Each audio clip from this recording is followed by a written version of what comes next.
السلام علیکم۔ آج کا ٹاپک ہے ہمارا سجدہ۔ ایک اللہ والے سے کسی نے اپنے مقدر کی شکایت کرتے ہوئے کہا، جو کام کرتا ہوں الٹا میرے تو سارے کام ہی الٹے پڑتے ہیں۔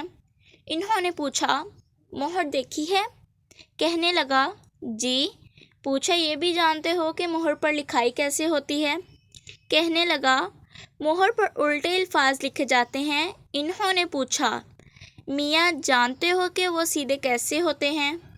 کہنے لگا، جب مہر کاغذ پر لگتی ہے تو الفاظ سیدھے ہو جاتے ہیں۔ آپ نے فرمایا، جس طرح مہر اپنا ماتھا کاغذ پر ٹیکتی ہے تو اس کے الٹے الفاظ سیدھے ہو جاتے ہیں، اسی طرح تو بھی وضو کر کے مسجد جا اور اپنے مالک کے حضور کا ماتھا ٹیک، یعنی سجدہ کر، تیرے بھی الٹے کام سیدھے ہو جائیں گے۔ امید کرتی ہوں میری آج کی ویڈیو آپ سب کو اچھی لگی ہوگی۔ اگر اچھی لگی ہے تو ویڈیو کو لائک کر دیں اور اپنے فرینڈ اینڈ فیملی کے ساتھ شیئر کریں، اور اگر چینل پر نیو ہیں تو چینل کو بھی سبسکرائب کر لیں، اور مجھے اپنی دعاؤں میں یاد رکھیں۔ اللہ حافظ۔